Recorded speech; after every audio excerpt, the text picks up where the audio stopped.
অনুষ্ঠান সুস্থ থাকুন। সুস্থ থাকুন অনুষ্ঠানে সবাইকে শুভেচ্ছা, স্বাগত। হ্যাঁ বন্ধুরা, কেমন আছেন? আপনাদের ভালো থাকবার জন্যই আমাদের অনুষ্ঠান। আজ আমরা আমাদের আলোচনার আসরে পেয়েছি বিশিষ্ট চিকিৎসক ডক্টর নির্মল সাহাকে। নমস্কার ডাক্তারবাবু। নমস্কার। আমাদের আজকের আলোচনার বিষয় কনস্টিপেশন নিয়ে। আমাদের এই ডিসেম্বর মাস জুড়েই চলছে একটি সচেতনতা এই বিষয় নিয়ে। তো আমাদের প্রত্যেকের মুখে মুখে ঘোরে কথাটা, কিন্তু কেন হয়, কি কারণে হয়, এইগুলো আমরা কিছুই জানি না। তো আজকে জানবো ডাক্তারবাবু আপনার থেকে। আসলে এই কোষ্ঠকাঠিন্য বা কনস্টিপেশন এই যে শব্দটা, এটা কিন্তু বলতে পারি একটা এই যুগের অসুখ আর কি, মানে এই সময়ের অসুখ। কারণ আমরা যখন আগেকার দিনের মানুষ কিন্তু যে ধরনের খাওয়া দাওয়া করতো, যেভাবে জীবনযাপন করতো, তাতে কিন্তু এই কনস্টিপেশন শব্দটা খুব একটা শোনা যেত না।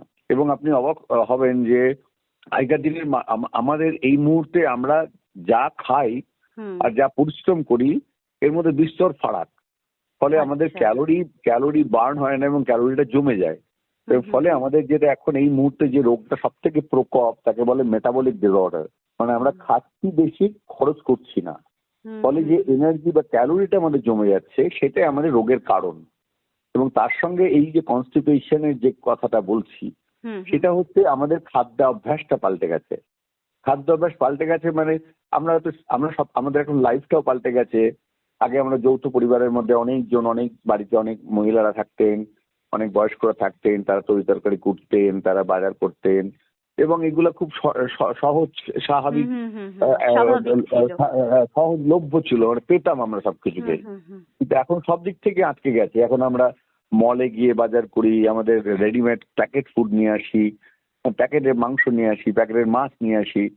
ডিমটা আমাদের অত্যন্ত সহজ খাবার হয়ে গেছে, তো খুব তাড়াতাড়ি করে ডিমের একটা কিছু প্রিপারেশন করে দিলাম। আর বিভিন্ন এই যে খাবারের যে পদ্ধতি পাল্টে যাওয়া, এটাই কিন্তু কনস্টিপেশনের মূল মূল মূল ব্যাপার। আর আমার কাছে মনে হয় আরেকটা কথা প্রথমেই বলে রাখা ভালো, সেটা হচ্ছে যে প্রথম আমরা কাকে বলবো স্বাভাবিক পায়খানা, মানে এই যে স্বাভাবিক, আমি স্বাভাবিক পায়খানা করেছি, এর মানেটা কি? এর মানেটা হচ্ছে যে পায়খানার কতগুলো ক্যারেক্টার আছে, তার মধ্যে পায়খানার রংটা কেমন হবে, সেই রংটা হবে গোল্ডেন ইয়েলো কালার হবে, সোনার মতো হলুদ রং। দ্বিতীয় হচ্ছে দিনে একবার দুবার, বাট নট মোর দ্যান 3। একবার দুবার পর্যন্ত ঠিক আছে, 3বারও ঠিক আছে, কিন্তু 3-এর বেশি নয়। তারপরে হচ্ছে উইদাউট এনি স্ট্রেন, আপনার খুব জোরে চাপ দেওয়া, অনেক খুব কর দেওয়া, এরকম দরকার প্রয়োজন পড়বে না। তারপরেরটা হচ্ছে ইন নো টাইম, খুব অল্প সময়ের মধ্যেই পায়খানাটা পরিষ্কার হয়ে যাবে। তারপরে হচ্ছে উইদাউট একটা আর্জ হবে, আর্জ মানে একটা পায়খানার বেগ হবে, আমি পায়খানায় যাবো এবং পায়খানায় গিয়ে আমি বসবো, in no time without any strain আমার পায়খানাটা হয়ে যাবে। এবং পায়খানাটা কেমন হবে তার কথাতে লেখা আছে সফট বাট বাল্কি, মানে নরম হবে কিন্তু মোটা হবে। It is not soft but hard, মানে খুব মোটা শক্ত নয়, অথবা নরম পাতলা নয়, মানে দুটো কোনোটাই নয়। এই যে এতগুলো কথা বলছি, এই কথাগুলো সবগুলা কিন্তু একটা আদর্শ পায়খানার হওয়ার ব্যাপার। এগুলো না হলে আমরা বলবো আমি সুস্থ স্বাভাবিক পায়খানা করি। মানুষকে জিজ্ঞেস করলেই মানুষ বলে যে কেমন পায়খানা হয়, ভালো হয়, ভালো হয় না, মানে এরকম। কনস্টিপেশন বলতে গেলে আমরা বুঝি যে আমাদের পায়খানাটা খুব শক্ত হচ্ছে। মূলত এর কারণটা হচ্ছে আমাদের ডায়েট হ্যাবিট আর ওয়ার্ক মানে কাজ করা লাইফস্টাইল। আমি যদি সারাক্ষণ টেবিলে বসে থাকি আর এমন ফাস্ট ফুড খাই বা এমন খাই যেটা নন রেসিডুয়াল নন রফেজ খায়, তাহলে কিন্তু পায়খানা কনস্টিপেশন হবেই। এবং জল কম খায়, রোদে ঘুরি, এগুলো হচ্ছে সবগুলো হচ্ছে কনস্টিপেশন করার পক্ষে। তাহলে আপনি বলবেন যে আমি তাহলে কি করবো? তাহলে হ্যাঁ, প্রথম কথা হচ্ছে যে আপনাকে মিনিমাম কিছু ফিজিক্যাল এক্সারসাইজ করতেই হবে। পায়খানা স্বাভাবিক রাখার জন্য, ইন্টেস্টিনাল মোটিলিটি ঠিকঠাক রাখার জন্য আপনার স্বাভাবিক কিছু এক্সারসাইজ, আসন বা মর্নিং ওয়াক করা বা জগিং করা বা নিজেদের পক্ষে একটু স্কিপিং করে নেওয়া, এগুলো আপনাকে করতে হবে। তারপরে হচ্ছে ডায়েট হ্যাবিটস এর মধ্যে প্রথম কথা বলছি, ডায়েট হ্যাবিটস হবে এমন যেগুলো আমরা পুরোনো দিনে খেতাম বলতে গেলে, যেমন শাক সবজি বলা হয়। সব থেকে ভালো হয় সেগুলো হচ্ছে যে ছাতু বা কর্নফ্লেক্স বা ওটস, যেগুলোর মধ্যে ছাল থাকে, আচ্ছা, বা ফাইবার। ছোলা হুম হুম ফাইবার বা রাফেজ বলি আমরা, হুম হুম হুম যেমন ছোলা ভিজিয়ে নিলাম বা মটর ভিজিয়ে নিলাম বা গোটা কলার ডাল ভিজিয়ে সেদ্ধ করে খেলাম, বা দেশি ফল মানে যে ফলগুলো আমার দেশে পাওয়া যায়, হ্যাঁ, পেয়ারা। না, হুম হ্যাঁ, যেটা আমি বলছি যে ফল বা যে কোনো ফ্রুটস হচ্ছে gift of god, gift of nature. আমাদের নেচার আমাদের এইখানকার মানুষের জন্য এটা এখানে তৈরি করেছে। ধরুন আপেল আমাদের এখানে হবে না, কিন্তু আপেল তো কাশ্মীরে হবে। হুম হুম আবার তার মানে আপেল কাশ্মীরের মানুষদের জন্য নেচার আপেলটা দিচ্ছে। আর আমাদের এখানে আম হবে, জাম হবে, কাঁঠাল হবে, লিচু হবে, শাকালু হবে। আমরা হুম এটা হুম খাবো কারণ আমাদের এখানে এই মাটিতে এটা হয়। নেচার জানে যে কোন মানুষের কি প্রয়োজন এবং সেইভাবে সে খাবারটা গিফট করে। হুম আর হুম আমরা কি হুম করি, আমরা দূর থেকে আপেলটাকে কিনি, আমরা আখরোটটাকে এইভাবে কিন্তু করতে গিয়ে আমরা বেশি দামে জিনিস কিনে আমাদের নিজের সফিস্টিকেশন বা একটা সংস্কৃতিতে আমি উন্নত একজন কেউ বেশি দামি দামি জিনিসগুলো কিনে এটা প্রমাণ করার জন্য কিন্তু কনস্টিটিউশন হয়। আর চেষ্টা করা উচিত ছাল সমেত খাওয়া, যেমন আমি বলছি বেশি রিফাইন না খাওয়া। মানে এখন দেখবেন রিফাইনের একটা খুব চল আছে, মানে তেল চাল খেতে খুব রিফাইন খাচ্ছি আমরা। হ্যাঁ, হ্যাঁ। বা হ্যাঁ, মানে চালটা বলছি, চালটা হচ্ছে চালটাও আগে খুব পলিশ চাল হ্যাঁ, আর কি। হ্যাঁ, হ্যাঁ। চালের গায়ে যে ব্রেনটা লেগে থাকে সেইটা কিন্তু পায়খানাটা পরিষ্কার রাখার জন্য সাহায্য করে। আচ্ছা আচ্ছা। হ্যাঁ, এবং এই যে ওটা যখন পলিশড হয়ে যায় তখন কিন্তু ওটা ওই যে রাফেজ যেটা সে থাকে না। হুম হুম আবার ধরুন যদি আমি বলি যে রুটি, এখন রুটি এত ভালো ভালো কোম্পানির প্যাকেটে রুটি আছে, সেটা এত চেলে তার মধ্যে যে গমের যে গায়ের ছালটা থাকে হুম সেটা যে হুম রুটির হুম মধ্যে মিশে চোকর যেটা বলে, হুম সেটা না থাকার ফলে রাফেজটা কমে যাচ্ছে। ফলে রিফাইন খাওয়ার একটা কুফল হচ্ছে এই কনস্টিপেশনটা। সুতরাং আমরা চেষ্টা করব প্রথম হচ্ছে যে রাফেজ ডায়েট খেতে, শাক সবজি এবং তার সঙ্গে যে রকম বললাম ছোলা, ছাতু, মটর, গোটা কলার ডাল। আর আপেল, আঙুর, ডালিম, বেদানা এগুলো খেতে গেলে কি করতে হবে, আপেলটা খেতে গেলে আপেলের চোখ মানে আপেলের ছাল সমেত খেতে হবে, আর ছালটা ফেললে চলবে না। হুম হুম সেটা কিন্তু পেটে গিয়ে কিন্তু রাফেজ হবে। আর যদি কমলা লেবু খাই, কমলাটাকে মিক্সিতে মিশিয়ে তার রসটা বের করে খেয়ে নিলাম তা হবে না, কমলা লেবুটাকে চুষে খেয়ে তার যে ভিতরে চোকলাটা থাকবে সেটাও কিন্তু খেয়ে নিতে হবে। হুম হুম হুম তাহলে হুম সেটা রাফেজের কাজ করবে। আর ডালিম যদি খেতে হয়, ডালিমের বিচিও খেতে হবে তাহলে। মানে আমাদের আচ্ছা। কনসাসনেসের জায়গাটা যদি এরকম থাকে যে আমরা শুধু লিকুইডটা খেয়ে নেবো আর শক্তটাকে ফেলে দেবো, তাহলে কিন্তু আমাদের পায়খানা কনস্টিপেশন হবে। হুম এই হুম কনসেপ্ট বা এই ধারণাটাকে একটু পরিষ্কার করতে হবে। আর এটা এখনকার দিনে সব থেকে বড় সমস্যা হচ্ছে বাচ্চাদের এবং বুড়োদের। কারণ একদম। বাচ্চাদের সমস্যা হচ্ছে, বাচ্চাদের আমরা এখন সবকিছু মিক্সিতে গুলিয়ে খাইয়ে দিচ্ছি। হুম হুম হ্যাঁ, এবং তাতে কি হচ্ছে, ওরা চিবিয়ে খাওয়ার অভ্যেসটাই চলে গেল, সব দাঁতগুলো সব নরম হয়ে গেছে এবং অল্প বয়সে দাঁতে পোকা নষ্ট হয়ে যাচ্ছে, দাঁতে অসুস্থ হচ্ছে, পড়ে যাচ্ছে, ভেঙে যাচ্ছে। আর আমাদের আগে ছোটবেলায় আখ খেতাম, ছোলা ভাজা খেতাম, হ্যাঁ, মটর ভাজা খেতাম, দাঁতে হুম হুম কর্মর করে হুম ভেঙে হুম যেতাম। আর এইগুলা উঠে গেছে, এগুলা নেই বলে এগুলো চলে উঠে গেছে। এখন সবাই ম্যাগি খাচ্ছে, হুম ম্যাগিটা নরম একটা লেই মতো জিনিস, স্যুপ খাচ্ছে, এগুলো হরলিক্স খাচ্ছে, কমপ্লেন খাচ্ছে, যেটা কোনোটাই চিবোতে হয় না। এই যে জিনিসটা চিবোতে হয় না সেই জিনিসটা খেলেই কিন্তু পায়খানা কনস্টিপেট হয়ে যাবে। যে আচ্ছা। খাবারটা চিবিয়ে খেতে হবে সেটা খেলেই কিন্তু আপনার পায়খানাটা পেটে গিয়ে সঠিক ফুলবে, থাকবে। পায়খানাটা নরম হবে। হুম এই হুম মূলত হুম মোটামুটি কনস্টিপেশন কাটাবার ওষুধ। আর আরেকটা বলি, এটা বোধহয় মূলত খুব দরকার, কারণ কনস্টিপেশন হওয়ার জন্য মানুষের না কতগুলো মানসিক ব্যাধি হয়েছে, এগুলো খুব ইম্পর্টেন্ট। যেমন এক ধরনের গ্রুপ পাওয়া যাচ্ছে, তারা অনেকক্ষণ পায়খানা বসে থাকছে আর কোঁত দিচ্ছে। হুম এবং আমি কিছুদিন আগে একটা পেশেন্ট এসেছে, সে বলছে পায়খানার থেকে কিছু বেরিয়ে আসছে। তখন যখন পায়খানাটা দেখতে গেলাম, পায়খানাটা দেখলাম পায়খানা রাস্তার ভিতরের যে মাংসগুলো আছে, মাংস মানে হ্যাঁ হ্যাঁ হ্যাঁ। মাছ তাই সেটা বাইরের দিকে এসে গেছে। তা আমি জিজ্ঞেস করলাম, আপনি কতক্ষণ পায়খানা করেন? বলে 25 মিনিট থেকে 30 মিনিট। আমি বললাম কবার করেন? বলে 5 বার। বললেন তবে 1.5 ঘন্টা সারাদিনে পায়খানা ঘর বসে থাকেন? বলে হ্যাঁ, তা তো বসে থাকি। কারণ একটা লোক যদি ওইভাবে একটা মানে ওই পশ্চারে যদি 1.5 ঘন্টা বসে থাকে, তার তো ভিতরে যদি কোঁত দেয়, তো ভিতরে জিনিসটা বেরিয়ে যাবে। এইটা একটা অবসেশন বলে বা কম্পালশন বলে, আমার হুম পায়খানা হবেই। আর এই কোঁত দেওয়া এবং বসে থাকা, সময় নেওয়া, এখান থেকে ওই কম্পালসিভ মানে অবসেসিভ কম্পালসিভ ডিসঅর্ডার বলে একটা অসুখ আছে, এটা হচ্ছে। অনেকক্ষণ ধরে মানুষ পায়খানা বসে থাকছে এবং বাতিগ্রস্ত লোকের মতো বারবার কোঁত দিচ্ছে। আর সবসময় বলছে আমার পায়খানা ঠিক মতো হচ্ছে না। হুম হুম এটা ওই বাতিগ্রস্ত লোকের মতো। আরেক ধরনের অসুবিধা হচ্ছে, সেটা মানুষ এই পায়খানাটা বের করার জন্য আঙুল দিয়ে পায়খানা বের করার চেষ্টা করছে।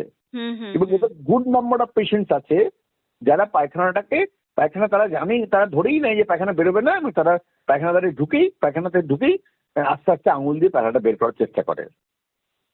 এর ফলে পায়খানার দ্বারের মধ্যে যে নর্মাল মাসেল যে ভালভ আছে, যে স্ফিংটার আছে, সেগুলো ধীরে ধীরে নষ্ট হতে থাকে, চিড়ে যায় এবং সেখান থেকে ফিশার বলে একটা রোগ হয় এবং কেটে যাওয়ার জন্য অত্যন্ত পেইনফুল একটা অসুখ হয়। এবং আমাদের কাছে আমরা প্রচুর দেখি, আগে এগুলো ছিল না, এখন এগুলো মডার্ন সিভিলাইজেশনের রোগ। এবং পায়খানা ঠিক মতো না হওয়ার জন্য আর এই মানসিক খুঁতখুঁতে আমি পায়খানা হচ্ছে না এখান থেকে এইসব রোগগুলো উদ্বোধন হয়েছে।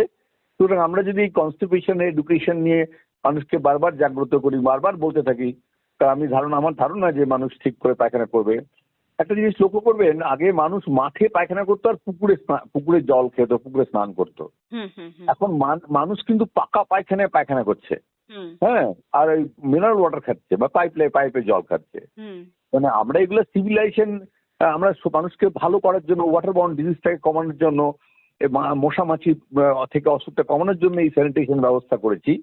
কিন্তু এর ভালো প্রভাব তো পড়েছেই, কিন্তু তার সঙ্গে সঙ্গে এই কনস্টিপেশনের প্রভাবগুলোও কিন্তু পড়েছে। কারণ আগে মানুষ যখন ফাঁকা জায়গায় পায়খানা করতো, সে চেষ্টাই করতো যে তাড়াতাড়ি পায়খানা করে উঠে চলে আসবে।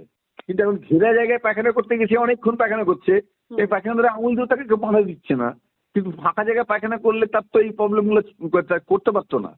তো এগুলা বোধহয় ওই সিভিলাইজেশনের সাইড এফেক্ট আর কি বলে আমার মনে হয়। তবে আমি বলছি না যে মাঠে গিয়ে পায়খানা করতে, কিন্তু আমি মনে হচ্ছে যে মনস্তত্ত্বটা এই জায়গায় দাঁড়াচ্ছে। আচ্ছা, যে ডাক্তারবাবু, যে এই যে মাংস বেরিয়ে আসছে বা অনেক সময় চিড়ে যায় বা রক্ত পড়ছে রেগুলার, তো সেক্ষেত্রে কি করণীয়?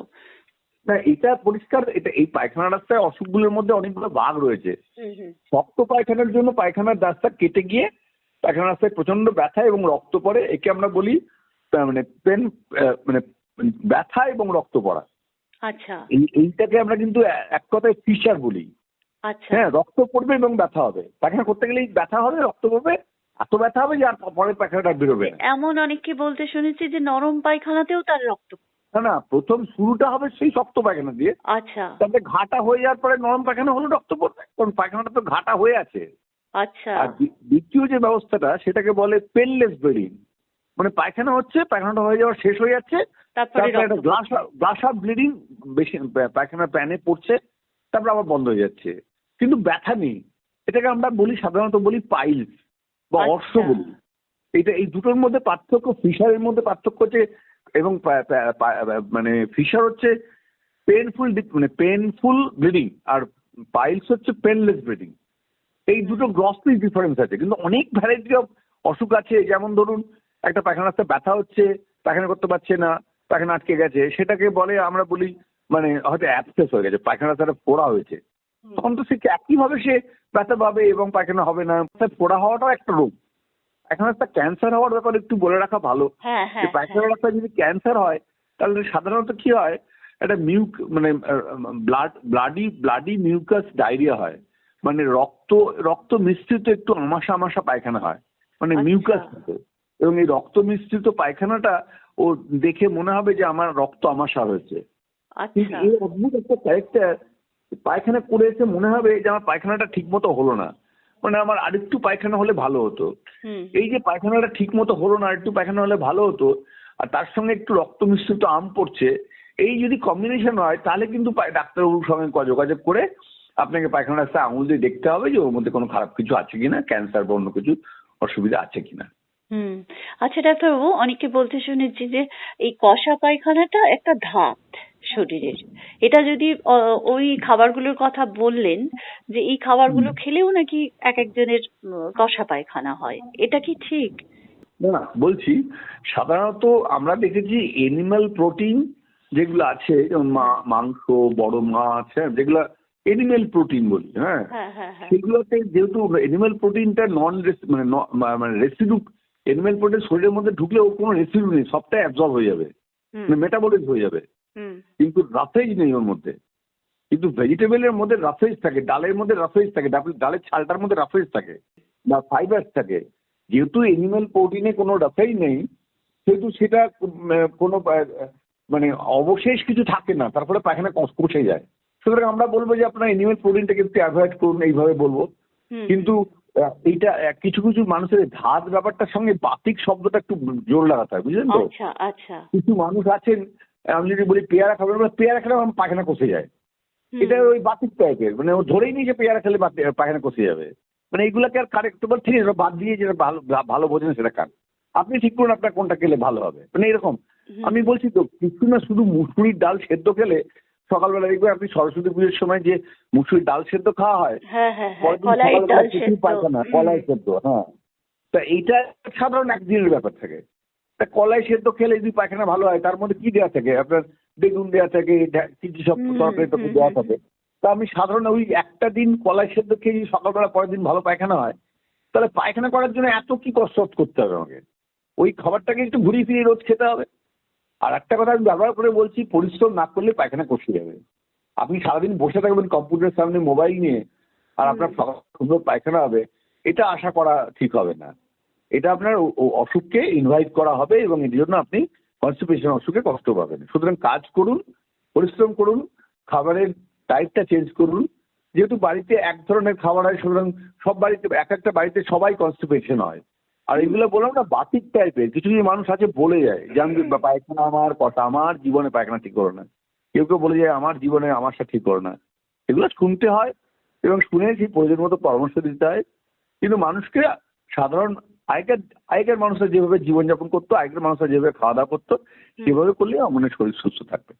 অনেক সময় পায়খানার ওষুধ নিয়মিত খেতে হয়, তো এটাও কি বাতিক?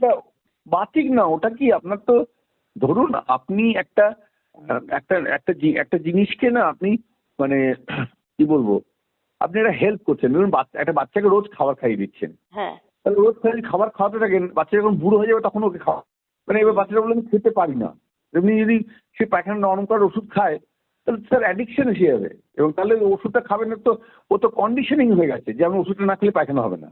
মানে এইটা তো বেসিক ব্যাপারটা হচ্ছে মানুষের ওই রোগের সঙ্গে কিছু এইগুলা জড়িয়ে গেছে। যেমন অম্বল গ্যাস হয় আমার, সুতরাং অম্বল গ্যাস হয়, এইটাও একটা খুব বড় প্রশ্ন মানুষের মধ্যে, যে পায়খানা না হলে অম্বল হবে বা গ্যাস হবে।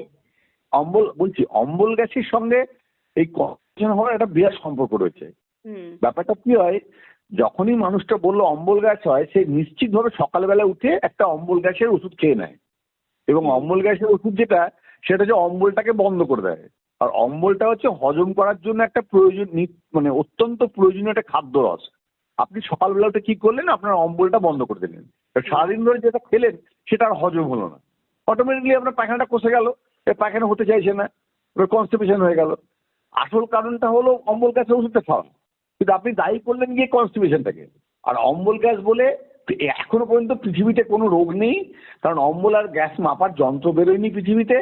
এখনো বিজ্ঞানীরা কোনো মানুষের পেটে যন্ত্র দিয়ে বলতে পারে না তার পেটে কত অম্বল আছে আর কত বাতাস আছে, গ্যাস আছে। সুতরাং এটা নিয়ে যারা বলেন অম্বল গ্যাসের রোগ আছে, বেসিক্যালি তারাও কিন্তু সেই ওই অবসেসিভ বাতিকগ্রস্ত লোক, এটা সারা জীবন ধরে বলে, এবং এটা বাঙালিদের মধ্যে প্রকোপ।